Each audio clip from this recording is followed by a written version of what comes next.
كرة خاسرة فإنما هي زجرة واحدة فإذا هم بالساهرة هل أتاك حديث موسى إذ ناداه ربه بالواد المقدس طوى اذهب إلى فرعون إنه طغى فقل هل لك إلى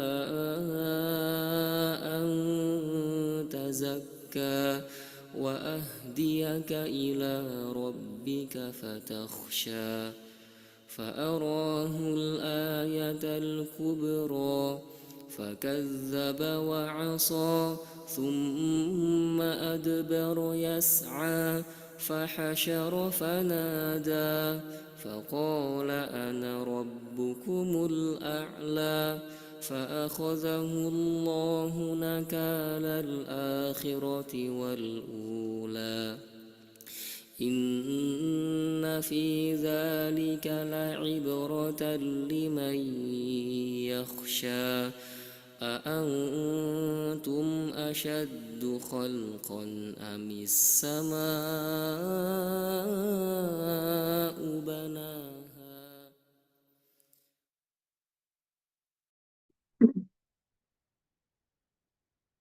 Bismillahirrahmanirrahim.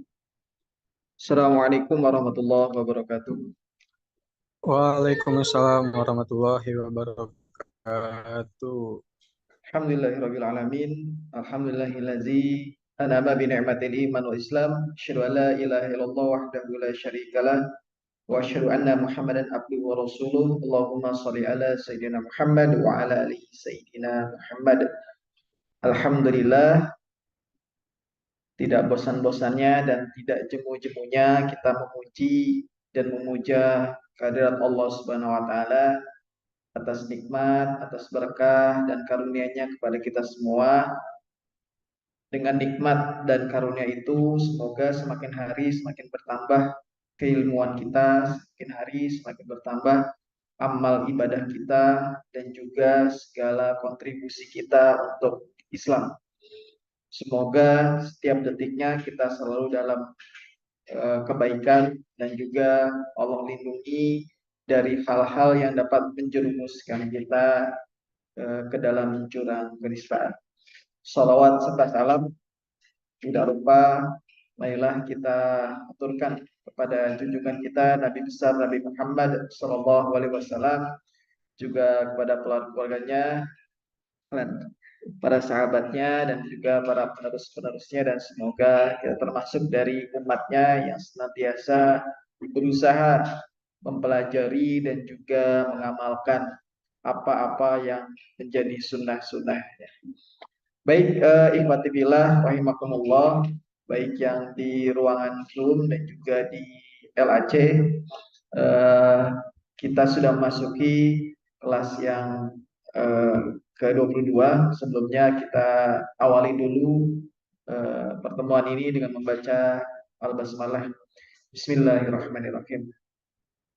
Alhamdulillah kita sudah sampai di kelas yang ke-22 di Lampung Zero Center ini, dan tidak terasa ya, walaupun masih dalam awal-awal kenabian ataupun awal-awal dari periode nubuah. Ya, kita perlahan-lahan saja, tidak perlu cepat-cepat untuk menyelesaikan kelas ini. Ya mudah-mudahan dalam beberapa tahun ya, ya kita santai aja lah untuk mempelajari ininya ya, bertahap demi tahap secara kronologis, nanti sampai tiba masanya selesai dan kita akan coba kelas-kelas yang lainnya. Baik, Ipatifillah, kita sudah sampai di masa bagaimana Rasulullah SAW berdakwah atau bagaimana Islam itu bermula. Saya screen dulu ya sebentar.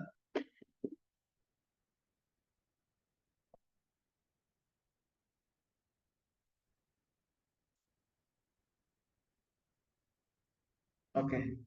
Bagaimana Islam itu bermula?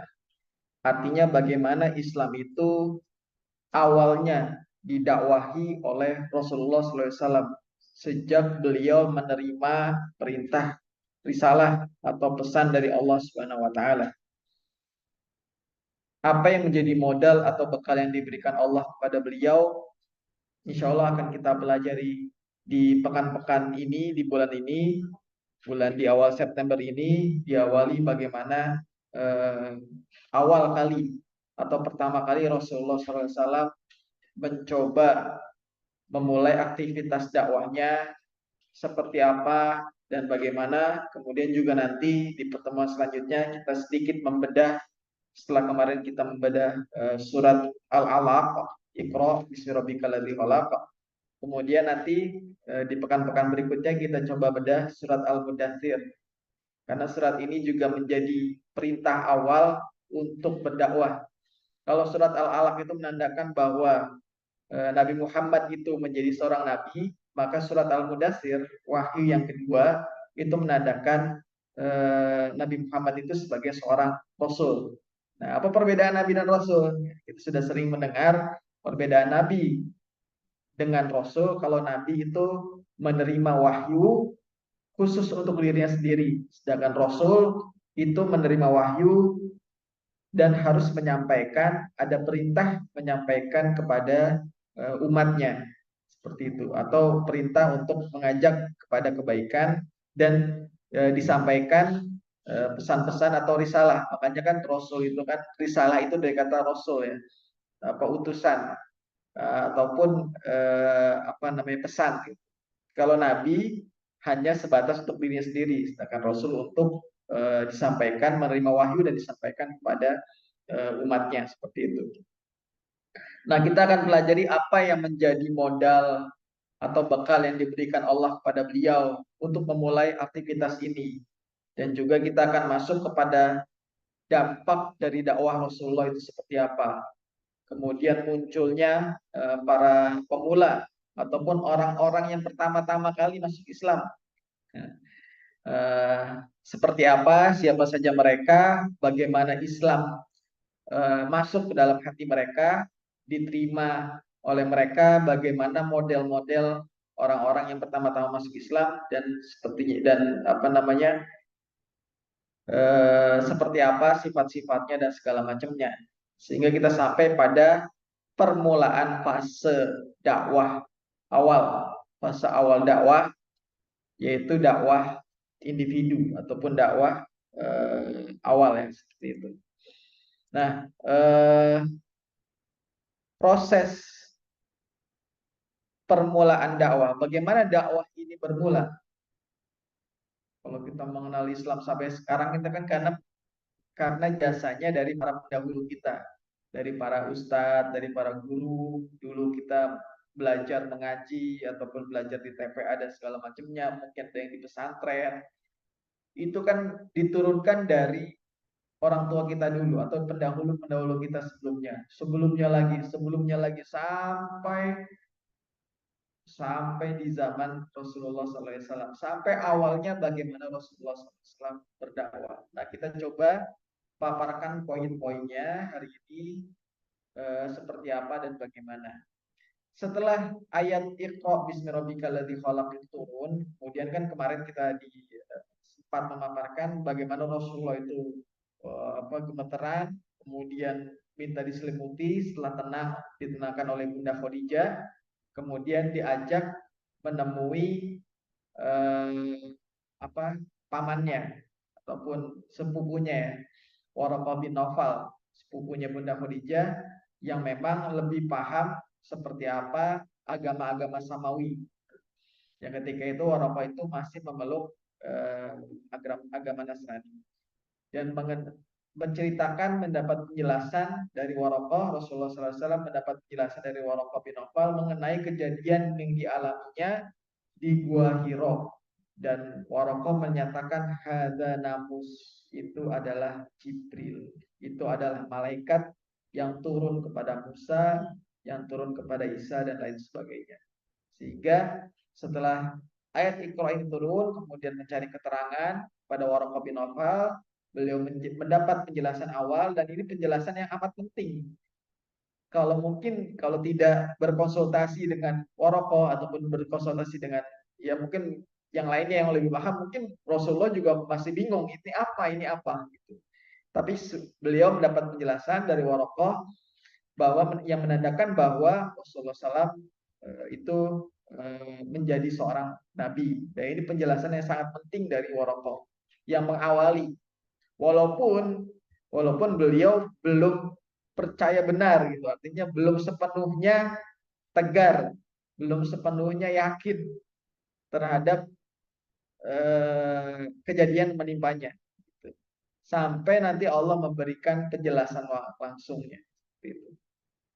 Karena yang sempat kita sampaikan kemarin bahwa tidak ada penjelasan, hanya memaparkan 5 ayat pertama surat Al-Alaq, Iqra bismi rabbikal ladzi khalaq, dan seterusnya. Setelah itu Jibril pergi gitu. Gak bilang kamu ini nabi gitu. Kamu akan mendapat wahyu seterusnya, kamu akan melakukan perjuangan, kamu akan menyampaikan enggak, tidak ada penjelasan detail dari atau tidak ada briefing gitu, dari Jibril atau dari yang lainnya gitu. Hanya Rasulullah mencari penjelasan awal, kemudian setelah itu beliau sampai Allah memberikan kejelasan langsung ketika turun surat atau ayat atau wahyu yang kedua, surat Al-Mudaththir. Nah, dalam prosesnya setelah itu ada yang disebut dengan masa jeda wahyu atau fatrot wahyu atau masa terjadinya jeda turun wahyu beberapa saat. Jadi setelah surat Al-Alaq turun, itu tidak langsung turun surat Al-Mudaththir, tidak langsung. Ada proses jeda beberapa saat yang nanti akan kita ulas slide-nya setelah ini. Ada masa jeda ini berakhir dengan turunnya wahyu yang kedua. Perintah untuk menyampaikan ajaran Allah, perintah agar Rasulullah mulai beraktivitas untuk berdakwah. Ya ayyuhal muddatsir kum fa'anzir. Hai orang yang berselimut, bangun, ya kan, kum, bangun, dan fa'anzir, berilah peringatan atau berilah penjelasan atau berdakwahlah kalau bahasa kita. Tapi kalau fa'anzir kan berilah peringatan seperti itu. Jadi perintah kedua ini sudah jelas menandakan bahwa Muhammad itu menjadi seorang rasul. Kemudian diperintahkan untuk menyampaikan ajaran Allah Subhanahu wa taala. Perintah agar Rasulullah mulai beraktivitas untuk berdakwah. Nah, bersama surat ini di ayat-ayat selanjutnya, itu 7 ayat pertama ya, surat Al-Mudaththir, itu ada pembekalan dari Allah melalui ayat-ayat ini, melalui surat Al-Mudaththir ini, qum fa'anzir wa rabbaka fakabbir, dan seterusnya. Insya Allah akan kita bahas pekan depan ya. Kemudian setelah itu wahyu turun terus menerus sampai saking seringnya ya, jadi nggak ada ya, walaupun jeda beberapa saat gitu, tapi saking seringnya sampai Rasulullah merasa panas gitu ya, karena terus menerus gitu ya. Bayangkan kalau kita belajar terus menerus kan juga capek juga ya. Antum sekolah gitu atau kuliah dari jam 7 sampai jam 5 itu kan bakal ngebul kepala gitu kan. Seperti itulah. Jadi sampai ya ini apa namanya, metafor, bahasa metafor, sampai Rasulullah itu panas gitu. Rasulullah kemudian menyampaikan Islam dan berdakwah kepada orang-orang terdekat. Walaupun ini tidak ada perintah secara tertulisnya ya. Artinya di surat Al-Mudaththir ini kan nggak disampaikan wahai Nabi, sampaikanlah kepada istrimu, anak-anakmu, orang-orang terdekat, enggak. Tapi wahyu ini turun, Rasulullah kemudian menyampaikan, namun tidak disampaikan, kalau kita bahasanya juklak juknisnya lah. Atau apa, penjelasan gitu. Kalau kayak undang-undang kan ada penjelasan, pasal penjelasan gitu. Nah, ini tidak ada. Ya ayyuhal mudaththir qum fa'anzir, ya sudah gitu. Sampaikan, berilah peringatan, udah. Tapi tidak disampaikan atau tidak disebutkan malaikat Jibril atau siapapun lah, nggak ada bukunya itu juklak juknis petunjuk gitu kan. Untuk menyampaikan dakwah itu tidak ada. Nah, inilah kecerdasan dari Rasulullah SAW. Allah hanya memberikan wahyu dari surah Al-Mudaththir itu yang inti-intinya saja. gitu. Tapi tidak disampaikan, kamu nanti nyampaikan pertama ke istrimu dulu, kemudian ke Abu Bakar dan lain sebagainya gitu. Enggak. Nah, Rasulullah itu eh, dikenal itu cerdas dalam hal pemilihan data, memiliki banyak data, dan bagaimana beliau itu dakwah secara terstruktur, bukan sporadis ya. Eh, Dimulai dari yang terdekat, kemudian juga dimulai dari orang-orang rumah dulu dan segala macamnya. Sehingga di masa-masa awal ini, fase dakwah ini, Rasulullah SAW itu kita bisa pahami bahwa dakwahnya itu tidak sporadis. Tidak semua orang, ya ayyuhal mudatsir, wahai semua orang kumpul kumpul kumpul gitu kan. Kayak kita jualan obat gitu kan di pasar gitu kan. Kumpul dikerubutin banyak orang, enggak. Rasulullah SAW itu punya data dan bagaimana caranya itu terukur. Yang didakwahi beliau itu di tahun-tahun pertama, di awal-awal masa dakwah ini punya potensi untuk menerima dakwah gitu. Sehingga terarah dan melalui tahapan-tahapan yang jelas. Siapa dulu yang ini sepertinya layak nih dan sepertinya menolak nih, jadi nggak usah lah ngabisin energi sama orang ini gitu. Seperti itu. Jadi Rasulullah punya data orang-orang yang siap menerima dakwah. Bukan semua orang disampaikan gitu seperti kita ya. WA blasting gitu, semuanya disampaikan gitu kan, semuanya di semua grup itu di broadcast gitu kan. Eh, Rasulullah itu punya data sehingga tidak menghabiskan banyak energi, walaupun terkesan nanti lambat dakwanya di 3 tahun pertama. Dakwah itu lambat, namun pasti kemudian selanjutnya ada strategi lain ya setelahnya gitu. Jadi kita nih masih memberikan atau masih membicarakan fase awal dakwah. Dakwah Islam itu tidak boleh sporadis sebenarnya.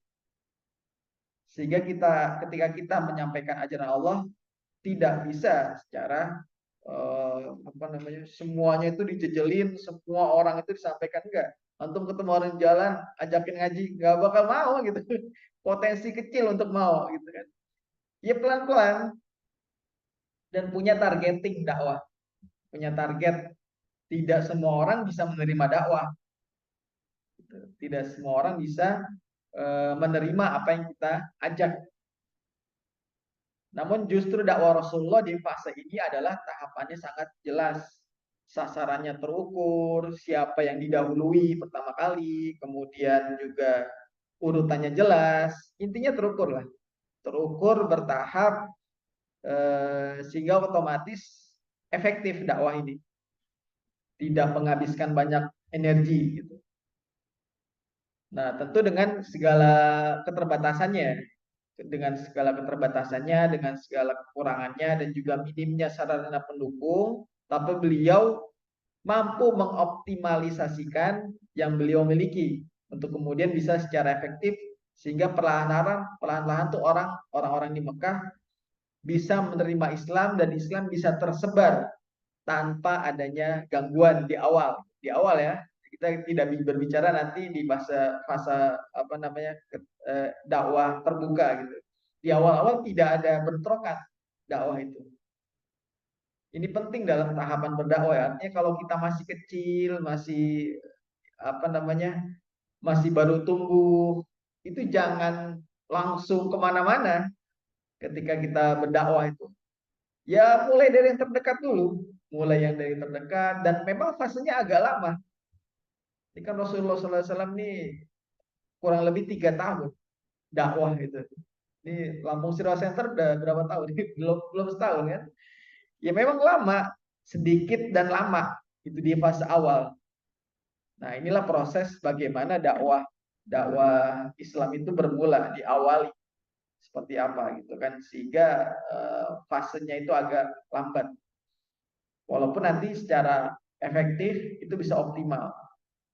Nah, sedikit membahas masa jeda wahyu atau biasa disebut dalam dalam apa namanya, buku-buku sirah itu muddat fatrat al-wahyi, masa jeda wahyu. Jadi setelah turunnya surat Al-Alaq, Iqra bismi rabbikal ladzi khalaq, itu tidak langsung turun wahyu kedua. Ada jeda beberapa saat gitu. Nah, masa jeda atau masa fatrah wahyu terjadi beberapa kali. Yang pertama, masa di antara wahyu pertama, Iqra, dan wahyu kedua, Al-Mudaththir.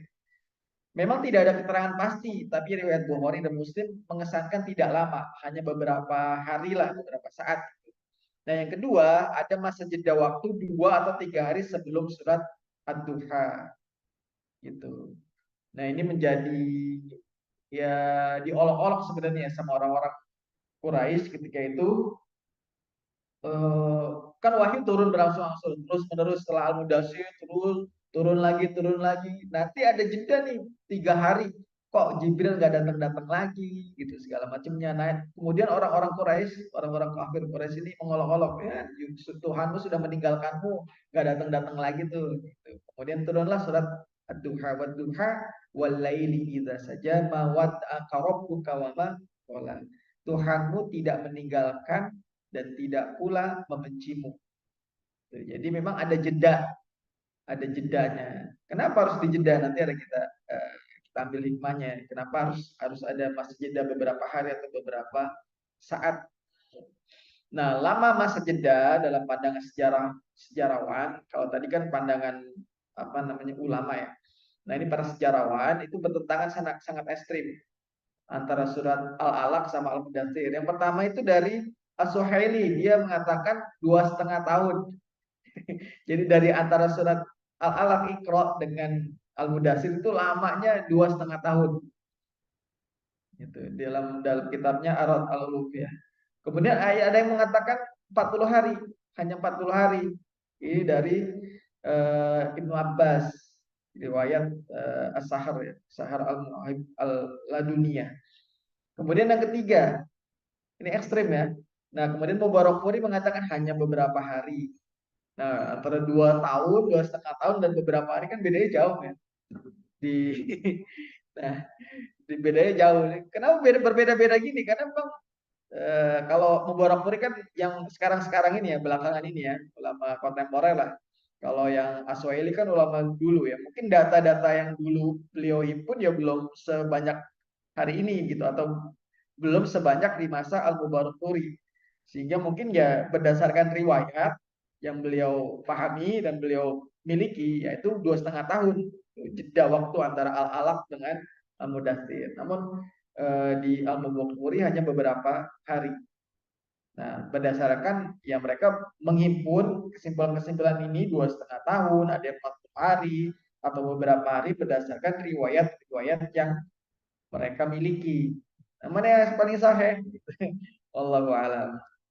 Tapi ya kalau kita ngambil gampangnya dan memang datanya lebih banyak ya Al-Mubarakfuri, karena memang sumber-sumbernya lumayan banyak.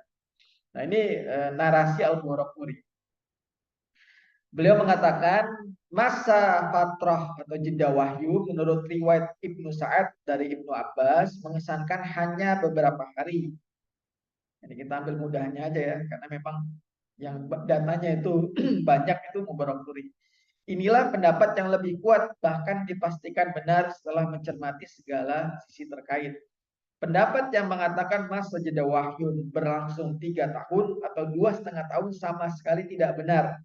Tapi tidak mungkin menjelaskan bantahannya secara detail di sini. Artinya apa di kitab Sirah Nabawiyah Al-Muwaffir yang populer ya, yang menjadi best seller ya, Ar-Rahibul Maktum, itu menjelaskan bahwa masa fatrah atau jeda wahyu antara Al-Alaq dengan Al-Mudaththir itu hanya beberapa hari. Oke, selanjutnya kenapa harus dijeda waktu? Kenapa nggak langsung gitu kan? Nah, ini ada pendapat ulama dulu dan ulama sekarang. Ibnu Hajar mengatakan masa jeda wahyu adalah terlambatnya turun wahyu beberapa saat. Hal itu bertujuan untuk menghilangkan rasa takut pada diri Nabi SAW dan agar tumbuh kerinduan beliau kepada wahyu berikutnya. Sehingga nggak langsung dari Al-Alaq kemudian Al-Mudaththir langsung jebret gitu kan. Nggak kayak main bola ya. Ada jeda-jedanya agar Rasulullah itu merasa mantap dulu, merasa siap dulu, merasa tenang, dan juga tidak tidak langsung seluruhnya gitu. Kalau kita baca Quran kan seluruhnya tuh. satu juz lah kita baca. Rasulullah enggak. Artinya masa turunnya wahyu itu enggak langsung gitu kan. Pelan-pelan, bahkan ada yang cuma ya alaq aja 5 ayat kan, dari berapa ayat itu, 19 ayat ya kalau nggak salah surat al-alaq itu. 5 ayat dulu, nanti kapan lagi turun di al-alaqnya. Kemudian al-mudaththir juga gitu, hanya 7 ayat dulu. Walaupun ayatnya banyak kalau di Al-Qur'an kan. Kemudian Dr. Akram Al-Umari ini dalam As-Sirah An-Nabawiyah As-Sahihah, nah itu sudah terjemahan juga, ada terjemahannya. Kenapa harus ada jeda waktu? Ini untuk menenangkan jiwa Nabi SAW agar benar-benar siap menerima wahyu akan terus berlanjut setelah itu. Jadi Rasulullah itu nggak dihantam terus dengan wahyu-wahyu selanjutnya, sementara Rasulullah SAW belum tenang. Jadi harus ditenangkan dulu, kemudian baru sudah tenang turun wahyu Al-Mudaththir. Nah, ini beberapa alasan kenapa harus dijeda waktunya. Nah, permulaan dakwah. Rasulullah SAW memulai aktivitas dakwah. Setelah turunnya Al-Mudaththir, beliau melakukan aktivitas dakwah. Beliau memulai dari orang-orang yang terdekat. Jadi beliau tidak mengumbar, tadi seperti saya katakan di awal, tidak mengumbar atau mengumumkan secara langsung di khalayak umum ya, di khalayak umum, di pasar atau di mana yang tempat orang berkumpul itu nggak langsung, woi kumpul kumpul kumpul gitu, enggak. Tapi beliau memulai dari yang terdekat. Beliau nggak random, jadi Rasulullah tuh nggak asal gitu, untuk berdakwah tuh nggak asal. Tidak random untuk berdakwah kepada siapapun. Beliau punya step, punya langkah-langkah yang terukur dan terencana. Sehingga beliau membatasi ya, dalam tanda kutip membatasi dakwah. Ini di awal-awal ya. Walaupun dakwah itu sebenarnya untuk semua, gitu kan. Karena perintahnya kan ya ayyuhal mudatsir qum fa'anzir. Bangkit dan sampaikanlah peringatan, gitu kan. Hai orang berselimut, bangkitlah dan sampaikanlah peringatan. Artinya dakwah dari awalnya memang untuk umum. Memang harus semua orang diketahui gitu. Atau semua orang harus mengetahui. Siapapun bisa diberikan peringatan tersebut kan, semuanya bisa harusnya gitu. Dan begitu Rasul sudah melaksanakan, artinya gini, perintah kum fa'anzir itu kan perintah dari Allah, sampaikan peringatan. Kalau Rasulullah menyampaikan, ya sudah selesai kan harusnya. Karena itu sudah perintah dan sudah dilaksanakan. Dia Rasulullah datang pasar, kumpul, wahai manusia, begini begini begini, saya adalah seorang nabi, bla bla bla gitu. Sudah selesai perintahnya sebenarnya. Kalau semata-mata hanya melaksanakan perintah, itu sudah selesai gitu kan. Sudah disampaikan kepada kumpa anjirnya sudah selesai gitu. Dan kalau kita pahami juga misi dakwah itu kan misi umum gitu kan. Risalah Islam ini harus disampaikan kepada semuanya kan. Semua orang itu harus tahu risalah Islam. Bahkan dalam ayat lain kan wa ma arsalnaka illa rahmatan lil alamin gitu kan. Dan kami tidak menurunkan engkau wahai Muhammad kecuali kepada semuanya, kepada seluruh alam gitu kan. Disampaikan seperti itu. Namun dalam prakteknya Rasulullah SAW melaksanakan dengan bertahap dan terukur. Artinya step by stepnya dilaksanakan gitu. Beliau ini memulai dari orang-orang terdekat. Beliau membatasi sementara ya, walaupun nanti di tahun-tahun berikutnya beliau menyampaikan secara umum gitu. Namun di awal-awal beliau membatasi, terbatas pada orang terdekat, pendekatannya itu pendekatan individu, orang per orang, kemudian tidak secara publik, gitu, tidak syiar gitu kan, tidak di broadcast gitu, tidak mengumumkan secara umum gitu, dan segala macamnya. Sehingga ahli sirah, orang-orang yang mempelajari sirah, ulama-ulama yang mempelajari sirah ini menyebut fase awal ini sebagai fase dakwah sirriyah gitu kan. Kalau di buku-buku itu banyak dakwah sembunyi-sembunyi kalau diterjemahkan kan gitu. Atau dakwah rahasia gitu kan. Walaupun menurut guru kami Ustadz Asep, beliau tidak sepakat sebenarnya dengan istilah dakwah sembunyi-sembunyi ya, dakwah sirriyah. Sirriyah diterjemahkan sebagai dakwah sembunyi-sembunyi atau dakwah rahasia. Kalau sembunyi-sembunyi kan kita nyumput-nyumput gitu ya. ada sendal di luar dimasukin gitu kan. Nggak boleh banyak orang tahu, rahasia gitu kan. Ya namanya rahasia kan cuma satu dua orang yang tahu gitu. Namun Rasulullah itu sebenarnya tidak merahasiakan dakwah dan tidak sembunyi-sembunyi dakwah Rasulullah. Sehingga kurang pas kalau dakwah Syria diartikan sebagai dakwah sembunyi-sembunyi. Karena nggak nggak ada yang dirahasiakan dakwah. Ketika awal-awal semua orang juga tahu. Rasulullah SAW itu menerima wahyu itu tahu semua orang. Namun tidak menyampaikan kepada semua orang. Artinya aktivitas beliau diketahui oleh orang lain. Rasulullah tidak merahasiakan dakwah. Namun tidak menyampaikan di awal-awal ya, tidak menyampaikan kepada semua orang. Hanya orang-orang tertentu dulu. Diseleksi dulu sama Rasul. Jadi dakwah nggak disembunyikan, nggak gitu pelan-pelan saya gini-gini. Enggak. Tidak seperti yang gambaran kita dakwah sembunyi-sembunyi, nyumput-nyumput, apa ya pokoknya nggak boleh kelihatan ya. Rasulullah dakwah kelihatan. Bahkan Rasulullah sholat di Ka'bah aja kelihatan gitu. Terlihat gitu. Di awal-awal terlihat. Walaupun tidak menyampaikan kepada semua orang. Gitu. Orang-orang tahu, orang-orang Quraisy di Mekah tahu. Seperti itu. Sehingga istilah dakwah Syria ini tidak kurang tepat menurut guru kami ya. Diartikan sebagai dakwah sembunyi-sembunyi. Istilah yang tepat adalah dakwah terbatas. Kalau terbatas, jadi Rasulullah membatasi, bukan merahasiakan. Beda kan kalau rahasia nggak boleh semua orang tahu, tapi kalau membatasi ya terbatas aja. Walaupun orang lain bisa jadi tahu, tapi terbatas dan dibatasi yang diajak itu nggak semua orang. Jadi dimulai dari orang-orang yang beliau yakini, Rasulullah yakini bakal menerima dakwah. Makanya sifat dari dakwah Syria ini adalah dimulai dari orang yang terdekat, kemudian dakwahnya terbatas, individual, tidak masif, tidak tablik, ya, tidak menyampaikan di depan umum dan segala macamnya. Nah, inilah karakteristik dari dakwah fase awal di 3 tahun pertama. Sehingga faktor keluarga dan faktor persahabatan itu menjadi penting di sini. Walaupun ya nanti lambat hasilnya, artinya pelan-pelan, nggak nggak apa ya, nggak di blasting gitu. Tapi sangat efektif. Potensi menerimanya tuh besar. Karena yang ditarget, yang disasar oleh Rasulullah itu sudah diseleksi oleh beliau. Sehingga memiliki potensi menerima. Makanya ini tidak ada di wahyu. Inilah kecerdasan dari Rasulullah. Rasulullah punya data, by riset gitu. Rasulullah ketika berdakwah kan by riset, kemudian melakukan klasifikasi, targeting, gitu. Ya kalau kita sekarang dakwah, ya makanya bisa jadi dakwanya nggak efektif karena semuanya di WA gitu, semuanya di ini, tapi nggak ada yang menerima. Gitu. Rasulullah membidik orang, Rasulullah membidik orang yang memungkinkan punya potensi untuk menerima. Coba kalau teman-teman sekalian ya, ya di Zoom lah atau yang di mana lah boleh di sini juga ya.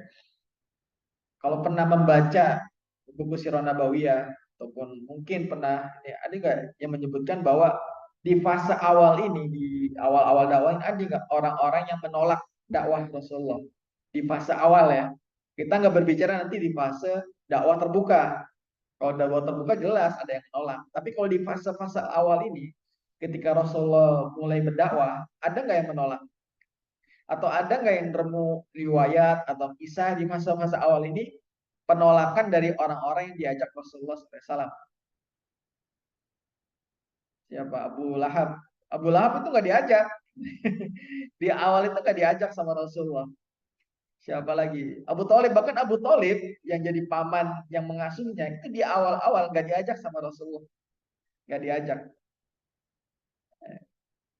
Anaknya yang diajak, Ali bin Abi Thalib dan Ja'far itu diajak. Tapi Abu Thalib sendiri nggak diajak di fase-fase awal. Nanti setelah 3 tahun baru tuh mulai mengumpulkan keluarganya, paman-pamannya, dia diundang makan, baru mulai diajak untuk masuk Islam. Tapi di awal-awal Abu Thalib juga nggak diajak. Ini unik ini. Rasulullah punya targeting yang punya yang ketika mengajak orang ini bakal menerima, potensi menerimanya besar. Sehingga ya mungkin Rasulullah punya perhitungan sendiri kenapa nggak ngajak Abu Thalib. Bisa jadi kan Abu Thalib itu petinggi kabilah, kemudian juga kalau dia diajak bisa jadi ada penolakan, makanya di awal nggak diajak. Seperti itu. Inilah kecerdasan dari Rasulullah. Rasul itu mampu membaca jiwa atau membaca pikiran orang lain. Kepribadian orang itu Rasulullah SAW baca benar-benar. Sehingga yang diajak itu latar belakangnya dan beliau sangat melek data. Punya data-data. Kalau kita sekarang udah data udah canggih-canggih, cuman hasilnya juga berantakan. Rasulullah tuh sangat melek. Walaupun Rasulullah umi ya, Rasulullah nggak bisa baca, artinya baca teks gitu. Tapi beliau tuh mampu membaca potensi orang, mampu membaca kepribadian orang sehingga orang itu ketika didakwahi mau menerima. Nah, ini ada orang-orang yang awal-awal masuk Islam. Ini di buku-buku sirah sering disebutkan ya. Ada orang-orang yang mula-mula masuk Islam. Dari kalangan wanita adalah Bunda Khadijah. Walaupun secara umum Bunda Khadijah itu dari manusia. Artinya bukan hanya wanita, tapi manusia pertama, artinya setelah Rasul ya. Rasul memang sudah jelas. Artinya manusia pertama, mukmin pertama yang awal pertama kali masuk Islam adalah Bunda Khadijah. Gitu. Ini Masya Allah ya, wanita ini selalu terdepan. Dalam Islam itu sebenarnya wanita itu terdepan. Dari awal yang pertama masuk Islam, manusia pertama masuk Islam itu wanita. Kemudian nanti yang syahid pertama kali dalam Islam itu juga wanita. Siapa? Sumayyah ya. Sumayyah itu kan syahid pertama dalam Islam yang disiksa kan keluarga Yasir, istrinya Yasir, ibunya Ammar bin Yasir ya kan. Sumayyah itu juga yang pertama syahid itu wanita. Insya Allah wanita ini terdepan ya. Hanya ibu-ibu ini ada ibu-ibu nggak di sini? Ini harusnya bisa terdepan dalam hal membela Islam. Bukan hanya urusan bawa bapak, itu bawa bapak lah, ustadz aja urusan ustadz. Enggak. Dari awal pertama kali, wanita ini di awal. Yang syahid pertama wanita, yang memeluk Islam pertama kali wanita, dan seterusnya, seterusnya. Nah kemudian dari golongan anak-anak, ya, dari golongan anak-anak itu Ali bin Abi Thalib. Kenapa Ali? Kenapa enggak Abu Thalibnya? Kisahnya adalah Ali ini sudah sejak kecil, ya mungkin sudah usia 4, 5, sekitar 4 atau 5 tahun itu sudah tinggal bersama Rasulullah. Oh, kenapa tinggal bersama Rasulullah? Ceritanya setelah Rasulullah itu menikah dengan Bunda Khadijah, beberapa tahun kemudian itu terjadi istilahnya krisis, ya, krisis keuangan lah, keuangan di Mekah. Abu Thalib ini kan seorang pedagang, namun pedagang terjadi krisis, kemudian jatuh miskin, sedangkan anak-anaknya banyak. Nah, Rasulullah SAW kan ya termasuk dari golongan yang kaya, artinya karena Bunda Khadijahnya kan kekayaannya, sehingga berinisiatif mengambil atau mengasuh anaknya Abu Thalib. Makanya beliau bilang ke pamannya yang lain tuh Abbas, menyampaikan, wahai Abbas, pamanku, saya melihat Abu Thalib ini sedang dalam kesulitan dan memiliki anak yang banyak. Bagaimana kalau kita ringankan bebannya dengan membantu? Jadi membantu mengasuh anak-anak Abu Thalib. Akhirnya mereka menghadap ke Abu Thalib dan Abu Thalib mengizinkan, bolehlah kalian mengambil anak-anakku kecuali Thalib nih, kecuali Thalib anak yang paling besar. Maka Rasulullah mengambil Ali. Artinya Ali itu diasuh sama Rasulullah. Nah, ini juga bentuk salah satu bentuk wafaknya Rasulullah ya. Balas budinya Rasulullah itu luar biasa gitu. Jadi akhirnya Rasulullah mengasuh Ali sedangkan Abbas itu mengasuh Ja'far. Jadi Ja'far bin Abu Thalib itu diasuh oleh Abbas. Abbas bin Abdul Muthalib. Sedangkan Ali diasuh oleh Rasulullah. Sehingga sejak kecil ya Ali sudah berada di rumah Rasulullah. Sejak usia 4 atau 5 tahun. Sampai nanti Rasulullah SAW mendapatkan wahyu dan menyampaikan dan Ali menerima. Berapa usia Ali ketika itu? Ada beberapa versi ya. Versi yang apa namanya masyhur itu menurut Ibnu Hajar usia Ali itu sekitar 10 tahun.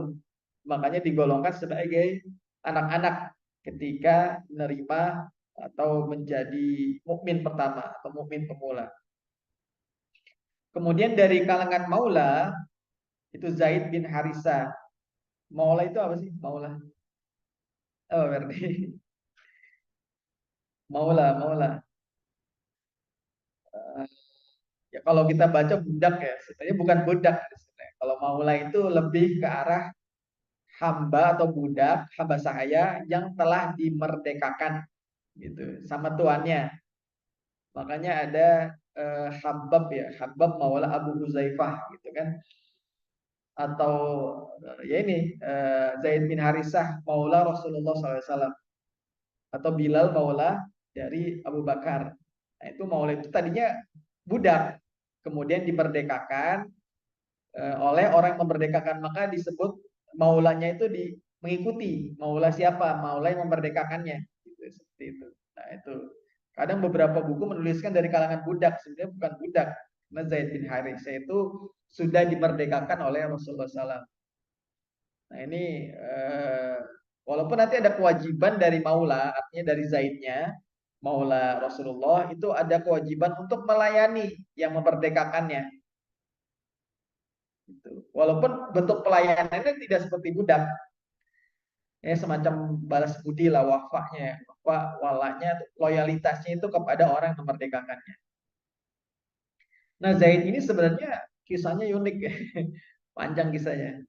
Zaid ini kan tadinya budak yang dibeli oleh Hakim bin Hizam. Hakim bin Hizam siapa? Hizam bin Khuwailid. Nah, kalau dengar kata Khuwailid siapa? Khadijah binti Khuwailid. Hizam ini, Hakim bin Hizam ini adalah keponakannya dari Bunda Khadijah. Nah, Zaid ini dibeli di pasar oleh Hakim bin Hizam. Ya beli banyak sebenarnya, bukan hanya Zaid. Kemudian ya karena saking ya ini hubungan antara keponakan dengan bibi ya. Datanglah ke bibinya nih, Hakim bin Hizam ini. Datanglah ke Bunda Khadijah. Wahai bibi, saya mau ngasih hadiah. Ini ada budak-budak, baru saya beli gitu. Silakan pilih gitu.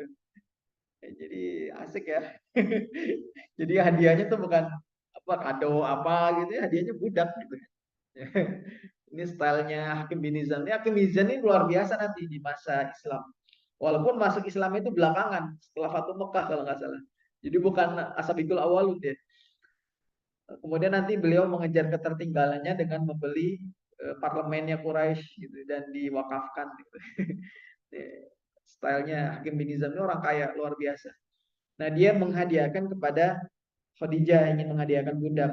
Kemudian Bunda Khadijah memilih-memilih melihat dan sepertinya Zaid bin Harithah ini yang lumayan bisa menarik hatinya gitu untuk dijadikan seorang budak. Tadinya sebenarnya bukan budak Zaid bin Harithah dan Harithah ini. Karena kondisi ketika itu sedang Harithah ya, Harithah membawa anaknya kemana-mana gitu kan berdagang bersama istrinya. Kemudian di tengah jalan dirampok. Harisa ini berhasil lari bersama istrinya. Zaid ini tertawan oleh perampok. Nah, kalau tertawan akhirnya jadi budak. Dulu jadi budak itu banyak caranya. Jadi budak kalau dari peperangan, kemudian dari ya kayak gini, dari dirampok, kemudian anak ini jadi budak dan dijual di pasar-pasar budak. Nah, dibelilah oleh Hakim bin Hizam. Kemudian dihadiahkan kepada Bunda Khadijah. Nah, melihat Zaid ini sangat luar biasa, anak ini sangat luar biasa, maka Khadijah ingin memberikan hadiah yang terbaik kepada suaminya, Rasulullah SAW. Maka dihadiahkanlah Zaid ini kepada Rasulullah. Jadi dari hadiah dari Hakim bin Hizam dikasih ke Bunda Khadijah ngasih hadiah ke suaminya. Insya Allah nih Zaid ini jadi hadiah. Nah, kemudian suatu saat, ini sebelum Rasulullah menjadi Rasul ya, sebelum menjadi Nabi ya. Harisa ini mendengar atau menerima kabar lah, wahai Harisa, ini ayahnya Zaid ya. Itu anakmu itu ada di Mekah sekarang. Ini di luar Mekah nih kalau Harisa ini orang luar Mekah. Anakmu itu ada di Mekah, diberitahukan bahwa anaknya itu ada di Mekah. Kemudian di tengah keluarga yang sangat luar biasa, Bani Hashim. Kagetlah Harisa. Kemudian datanglah dia jauh-jauh bersama saudaranya, pamannya Zaid, itu ke Mekah untuk menebus Harisah, apa menebus Zaid gitu kan, menebus Zaid. Sudah bawa uang gitu kan. Ya walaupun nggak cukup mungkin ya, itu ingin menebus. Tapi datanglah dia ke depan Rasulullah, ke hadapan Muhammad ya, sebelum sebelum jadi Rasul. Datang ke hadapan Muhammad, kemudian ya Rasulullah itu sudah kadung jatuh hati ya. Arti jatuh hati itu sudah kadung seneng dengan anak ini. Sudah ya, karena memang Rasulullah kan anak laki-lakinya meninggal semua kan. Tinggal anak perempuannya gitu. Sudah ya sudah seperti anak sendiri Zaid ini. Sehingga Rasulullah juga berat hati. Masalah ditebus enggaknya enggak, bukan masalah. Artinya ya nggak perlu deh ditebus. Tapi Rasulullah bukan masalah itunya, bukan masalah uangnya yang enggak seret. Tapi Rasulullah itu sudah kadung jatuh hati kepada Zaid. Sudah saking sangat sayangnya kepada Zaid, gitu, seperti anak sendiri lah gitu.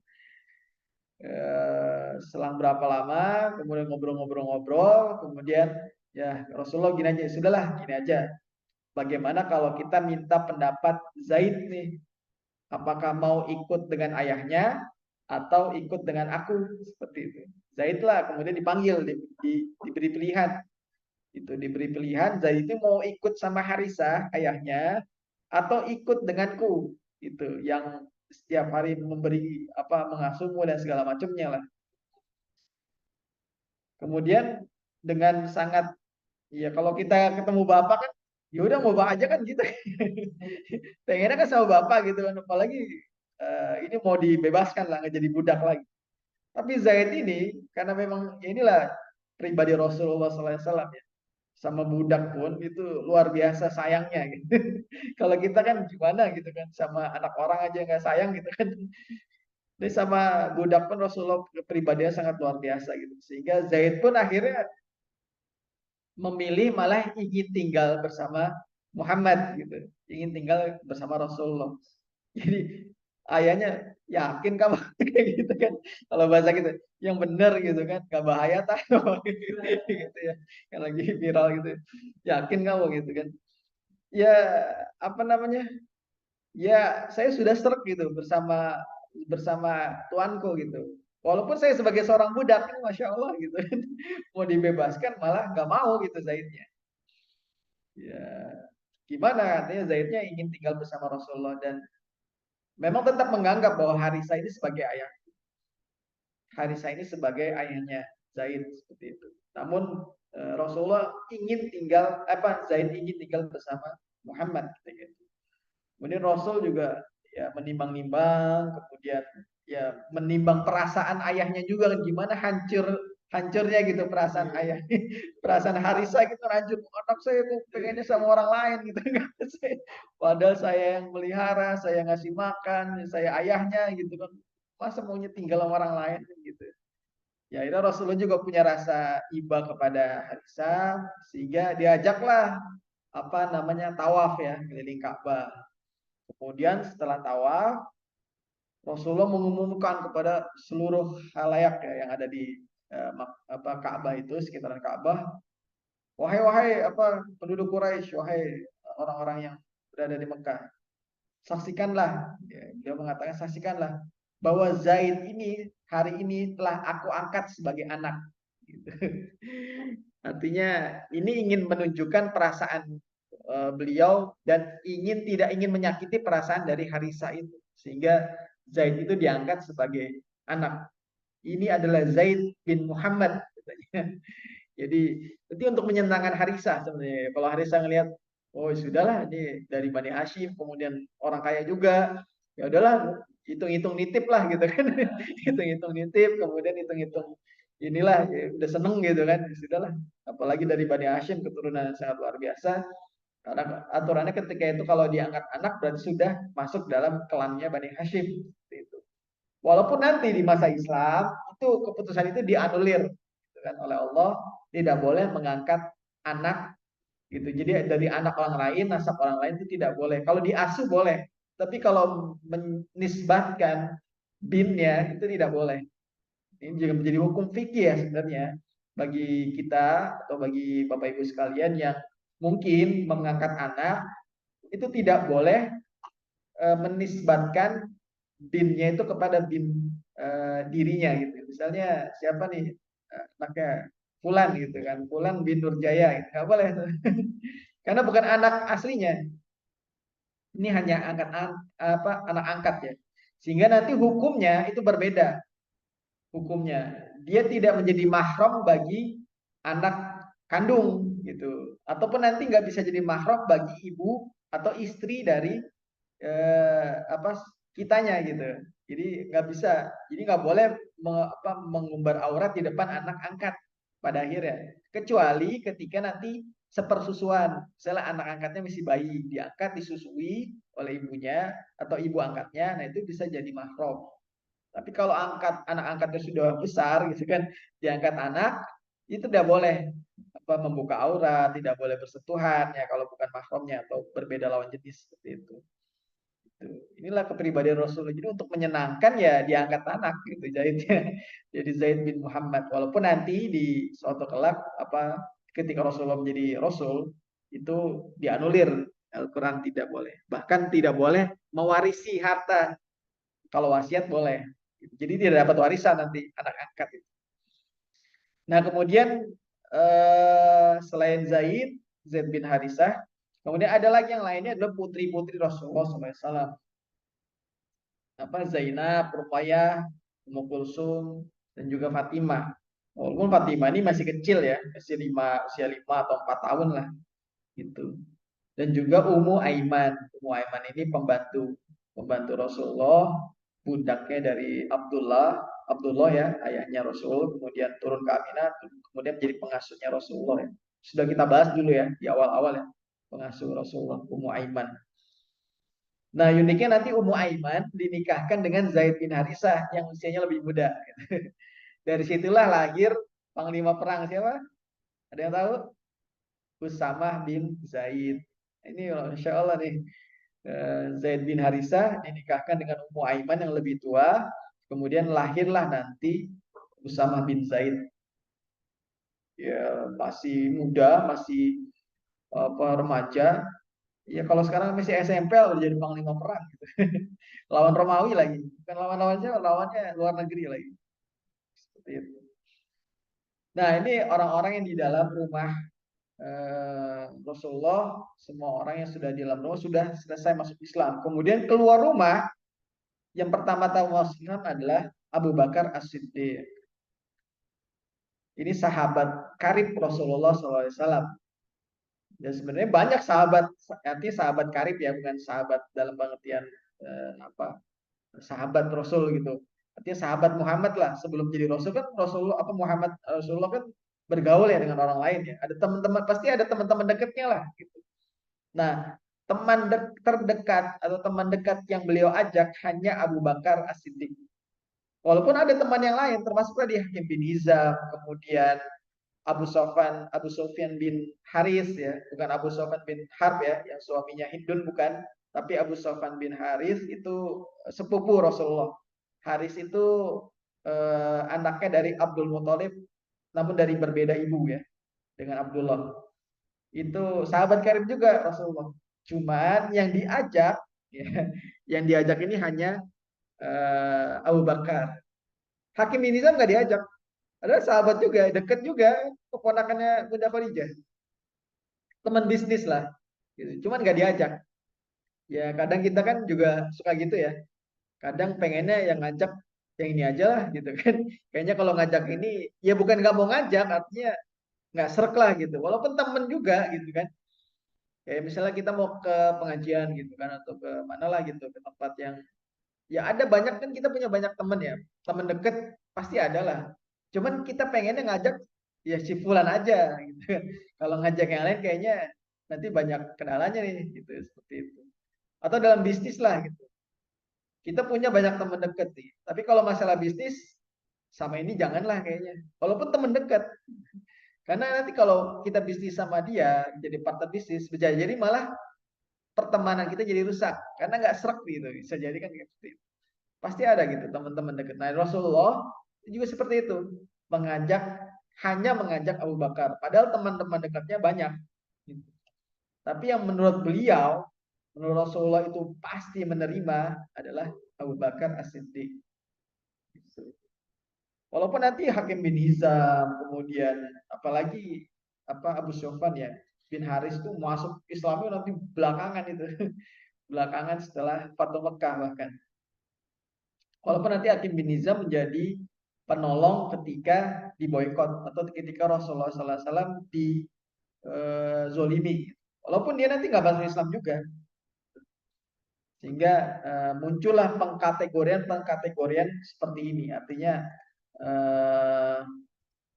pengkategorian di buku-buku sirat itu ya kalau kadang kita juga belajar waktu SD seperti itu kan. Pertama-tama Islam siapa? Dari wanita, Bunda Khadijah, dari anak-anak Ali bin Abi Thalib, dari budak Zaid bin Harisah, kemudian dari orang dewasa Abu Bakar Siddiq. Nah, itu pengkategorian itu disusun oleh para ulama untuk memudahkan aja.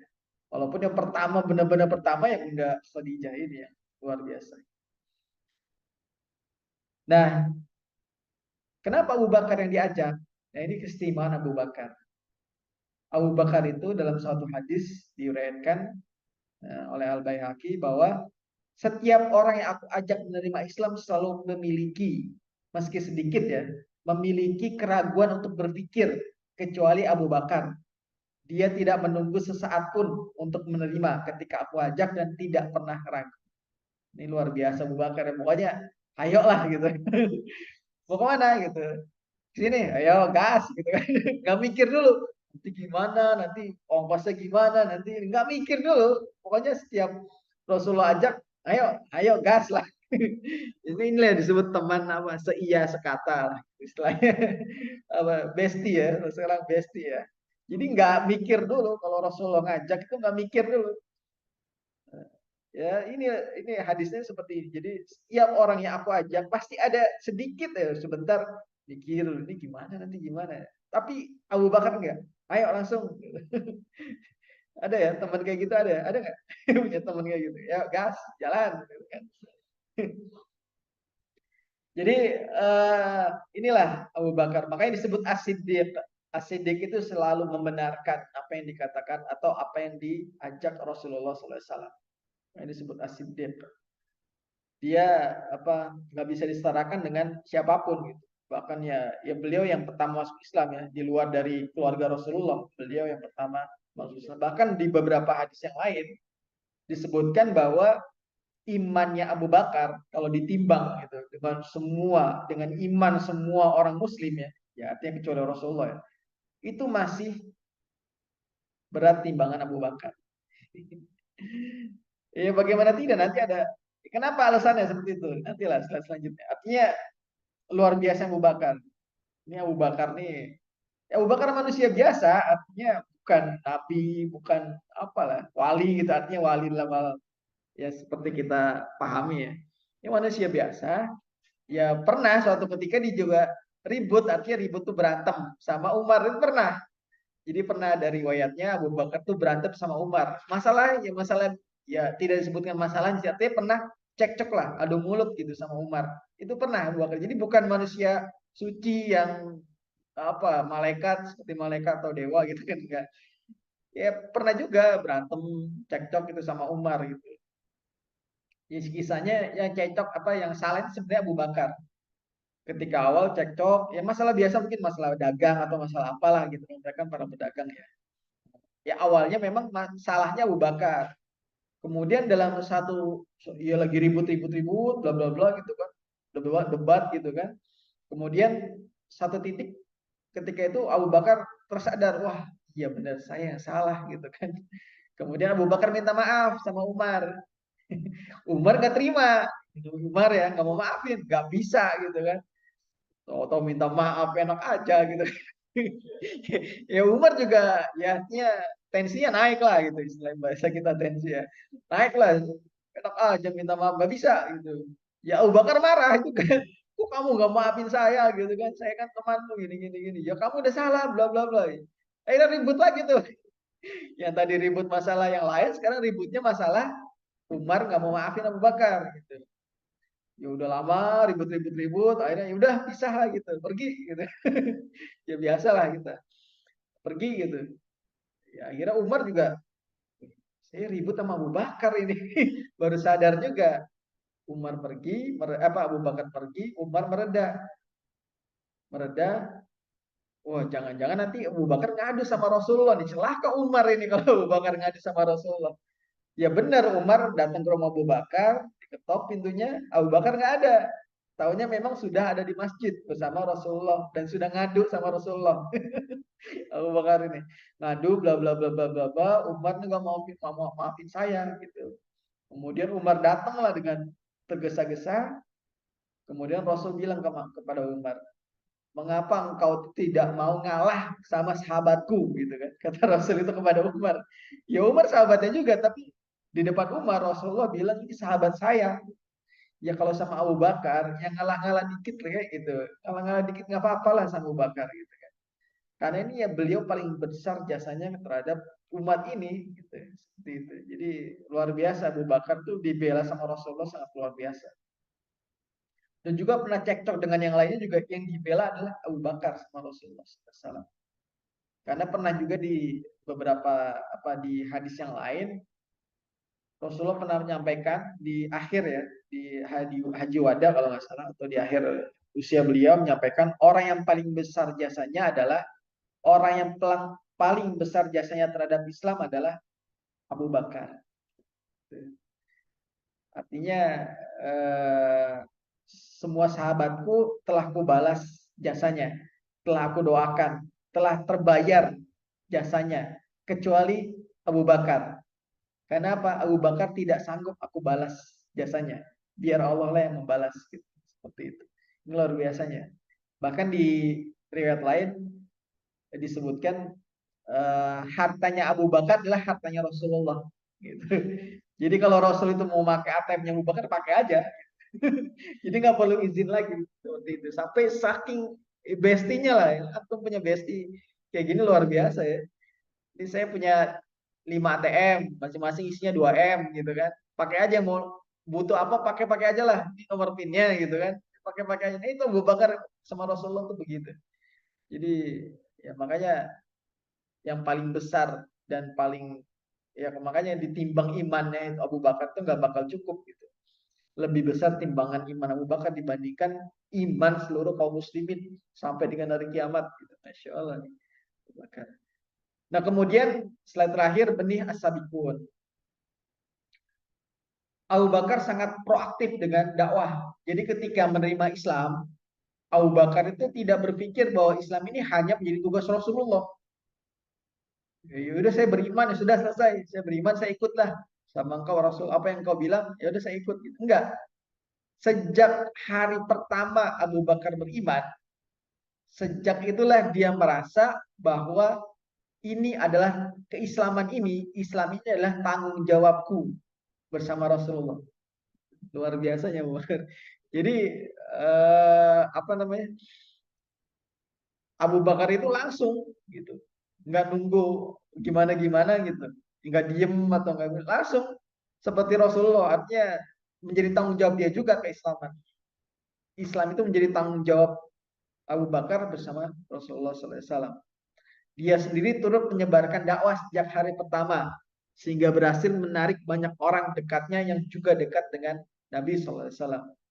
Inilah asas seharusnya yang harus dipahami ya sebagai semua Muslim sebenarnya. Eh, apa yang harus dipahami bahwa asas Islam itu di sini, asas Islam. Artinya ketika semua Muslim itu merasa bahwa tanggung jawab Islam, tanggung jawab perjuangan, tanggung jawab dakwah itu menjadi tanggung jawabnya juga, maka inilah Islam. Jadi tanggung jawab Islam tuh tanggung jawab dakwah, bukan tanggung jawab ustadz aja, gitu. Bukan tanggung jawab dai aja. Semua Islam, semua orang Islam, semua Muslim harusnya punya beban rasa tanggung jawab terhadap Islam, punya beban dakwah seharusnya gitu. Tapi kan enggak, bentar-bentar Ustadz nih gimana? Ustadz nih gimana?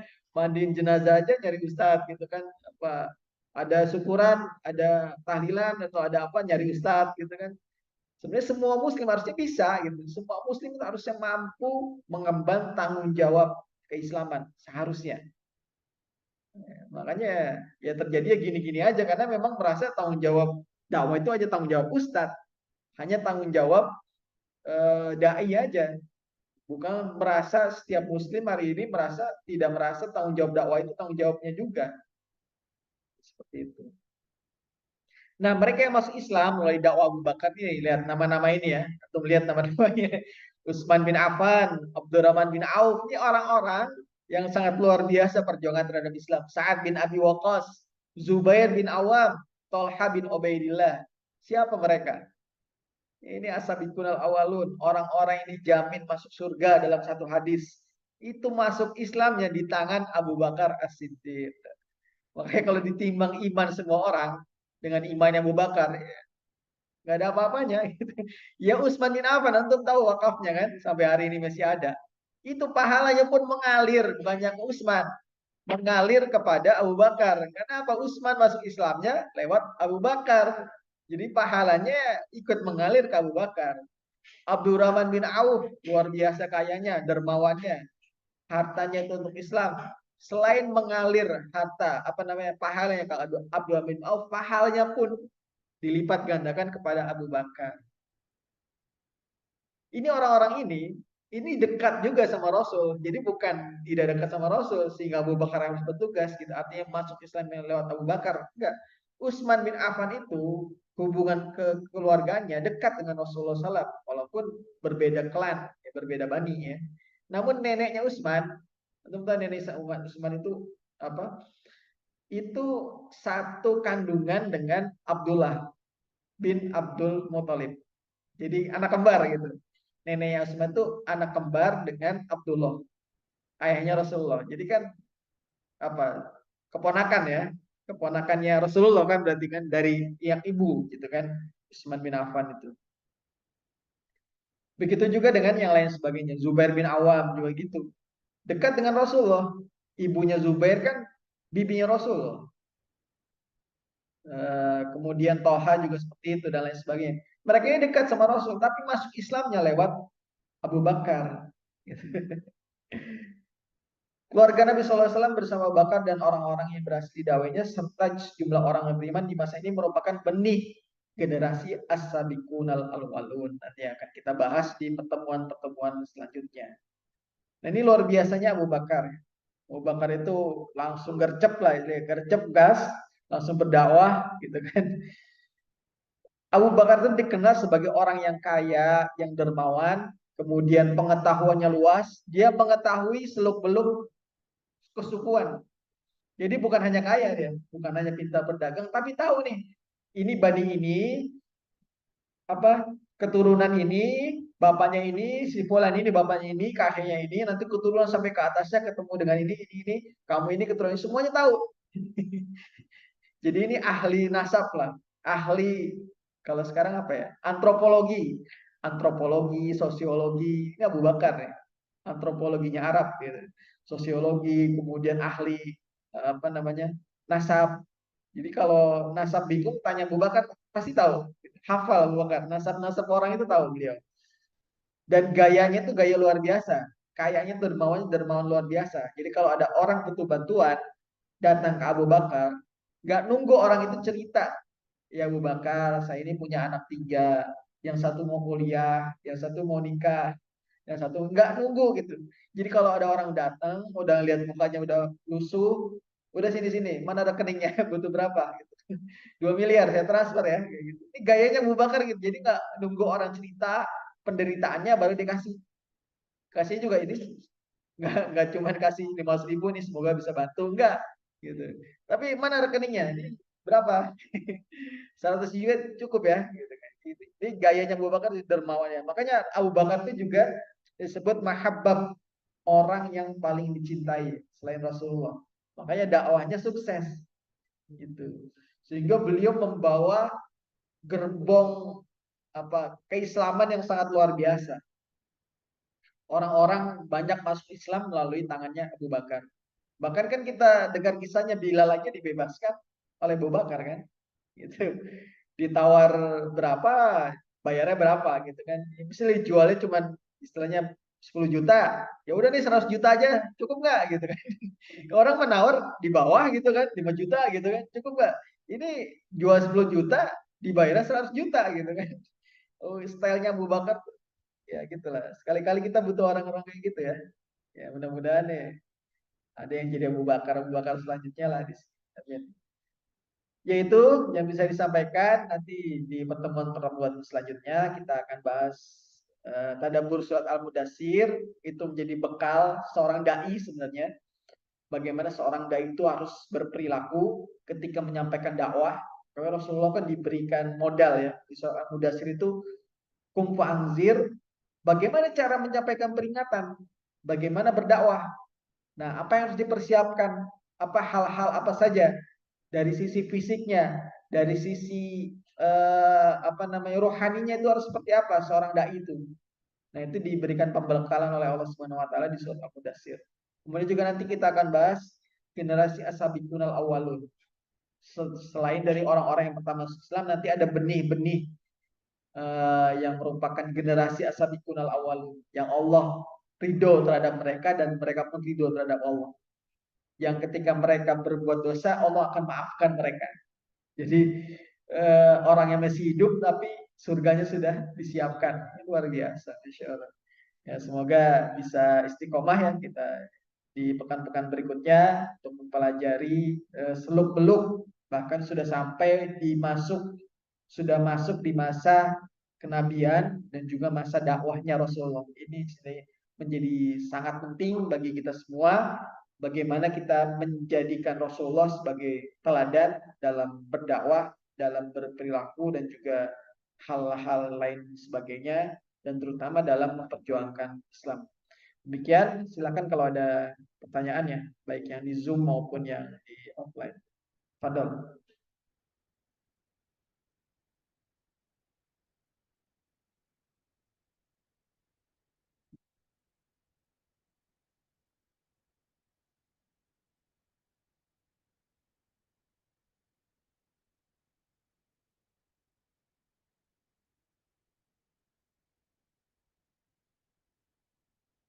Tidak ada? Alhamdulillah kalau nggak ada ya. Nggak pusing. Ya mudah-mudahan kita bisa. Eh? Kalau nggak ada enak sebenarnya. Nggak pusing-pusing. Semoga kita bisa istiqomah. Ya nggak apa-apa lah. Sedikit ya. Yang Zoom cuma 8, yang di sini juga 2. Rasul juga gitu, awal-awal sedikit kok, nggak apa-apa lah. Kita tetap istiqomah, kecil. Nanti insya Allah mudah-mudahan dari sini ini jadi asal-bikunal awalun juga di Lampung lah, gitu kan, belajar sirah dan bisa artinya apa? Bukan hanya kronologi yang kita pelajari, bukan hanya pengetahuan, tapi bagaimana pola dakwah, bagaimana strategi Rasulullah, bagaimana tahapan-tahapan Rasulullah itu dalam berdakwah bisa kita ambil pelajarannya dan bisa kita terapkan. Sebenarnya itu yang lebih penting sih sebenarnya. Selain dari kita mengetahui tahapan dakwah Rasulullah, itu yang menjadi penting sebenarnya. Kita mengetahui, ya terkadang kita berdakwah, ya udah berdakwah aja lah Bismillah karena Allah. Ya udahlah, yang penting dakwah gitu kan. Rasulullah nggak kayak gitu. Ternyata Rasulullah itu punya strategi yang matang, strategi yang terukur, punya planning bagaimana dakwah itu bisa berhasil, gitu kan. Bukan hanya yang penting dakwah, menjalankan kewajiban, ya sudah selesai, pulang sudah besok gitu lagi ya. Kalau gitu-gitu kan kita sepertinya bergerak, cuman nggak kemana-mana. Gitu. Jadi kalau Rasulullah kan kita mengkaji sirah ini agar kita paham. Oh ternyata ini stepnya Rasulullah. Ternyata strateginya seperti ini. Nanti bagaimana strategi kepada asabiqunal awalun. Siapa-siapa saja mereka. Kemudian bagaimana sasaran-sasarannya. Mereka ini siapa-siapa. Apakah hanya dalam golongan kaum miskin, budak, atau ternyata mereka orang-orang yang sangat luar biasa yang didakwahi. Gitu. Kita bisa stepnya nih. Stepnya kita pelajari agar kita mampu mengambil saripatinya, kita mampu menerapkannya dalam kehidupan saat ini. Tidak ada? Kalau tidak ada, kita akhiri saja. Alhamdulillah tidak ada pertanyaan. Kita akhiri dengan doa penutup majelis. Subhanakallahumma wa bihamdika asyhadu an la ilaha illa anta astaghfiruka wa atubu ilaik. Barakallahu fikum. Terima kasih. Jazakallahu khairan katsiran. Assalamualaikum warahmatullahi wabarakatuh.